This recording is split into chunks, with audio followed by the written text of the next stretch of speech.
Hello students, this is Bhashwati teacher. Welcome to my channel Learning English with Bhashwati teacher. And today we are going to complete this lesson number 3.3, Stephen Hawking. This is the third day of this lesson. So come, let's get started with this lesson. So Hawking poured himself into his work and research. As physical control over his body diminished, he would be forced to use a wheelchair by 1969, and the effects of his disease started to slow down. Over time, however, Hawking's ever expanding career was accompanied by an ever worsening physical state. By the mid 1970s, the Hawking family had taken in one of Hawking's graduate students to help manage his care and work. He could still feed himself and get out of bed, but virtually everything else required assistance. In addition, his speech had become increasingly slurred so that only those who knew him well could understand him. In 1985, he lost his voice for good following a tracheotomy. The resulting situation required 24-hour nursing care for the acclaimed physicist. It also put in peril Hawking's ability to do his work. The predicament caught the attention of a California computer programmer who had developed a speaking program that could be directed by head or eye movement. The invention allowed Hawking to select words on a computer screen that were then passed through a speech synthesizer. At the time of its introduction, Hawking, who could still had use of his fingers, selected his words with a handheld clicker. ठीक है, तो जब Stephen Hawking को realise हुआ कि उसके पास ज़्यादा समय नहीं बचा है, तो उसने अपना पूरा जो टाइम है वो वर्क और रिसर्च में लगा दिया. धीरे धीरे उसके बॉडी की फ़िज़िकल कंट्रोल जो है वो ख़त्म हो रही थी और 1969 तक तो वो व्हीलचेयर पर भी आ गया था. और उसके जो डिज़ीज़ का इफ़ेक्ट धीरे धीरे कम हो रहा था. लेकिन ओवर जैसे जैसे टाइम बढ़ रहा था वैसे वैसे उसका करियर एक्सपांड हो रहा था, लेकिन धीरे धीरे उसका फिज़िकल स्टेट वर्स पे वर्स होता जा रहा था. मिड 1970s में तो हॉकिंग फैमिली ने एक हॉकिंग के ग्रेजुएट स्टूडेंट को उन लोगों के साथ घर में रख लिया, जो उसकी देखभाल करता था और उसका काम भी करता था. और वो अभी भी अपने आप को वो खुद खाना खा सकता था और खुद बेड से उठ सकता था, लेकिन बाकी सारी चीज़ों के लिए उसको किसी के हेल्प की ज़रूरत पड़ती थी. और उसके बाद धीरे धीरे उसकी स्पीच जो है वो ज़्यादा स्लर एकदम ऐसे लड़खड़ाती हुई हो रही थी. तो धीरे धीरे फिर अब ऐसा होने लगा था कि वो क्या बात करता था लोगों को कुछ समझ में नहीं आता था.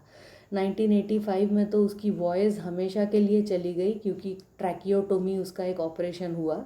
ट्रकिया मतलब हमारा जो विंड पाइप होता है वो. उसके बाद ये जो रिजल्टिंग सिचुएशन था उसकी वजह से उसको 24 घंटे नर्सिंग केयर उसको लगना पड़ा, इतने बड़े एक्लेम्ड एक फिजिसिस्ट को. उसके बाद ये सारी चीज़ों की वजह से हॉकिंग की जो एबिलिटी थी काम करने की वो भी डेंजर में पड़ गई. प्रेडिकामेंट का मतलब है ये जो डिफ़िकल्ट सिचुएशन था. ये डिफ़िकल्ट सिचुएशन मतलब पेच प्रसंग, ये कैलिफोर्निया के कंप्यूटर प्रोग्रामर के नज़र में पड़ी. तो उसने सोचा कि क्यों ना मैं इसके लिए एक स्पीकिंग प्रोग्राम बनाऊं जो वो अपने हेड के या आँखों के मूवमेंट से कंट्रोल कर सकता है. और इस इन्वेंशन की वजह से हॉकिंग जो है वो कंप्यूटर स्क्रीन के ऊपर वर्ड सिलेक्ट कर सकता था, जो पहले स्पीच सिंथेसाइज़र से बनते थे. देन उसके बाद ये जो हुआ, इस इंट्रोडक्शन के वक्त हॉकिंग अभी भी अपने फिंगर्स यूज़ कर सकता था और हैंड हेल्ड वो जो क्लिकर माउस होता है उससे वो वर्ड सिलेक्ट करता था कंप्यूटर पे टाइपिंग करने के लिए. Today, with virtually all control of his body gone, Hawking directs the program through a cheek muscle attached to a sensor.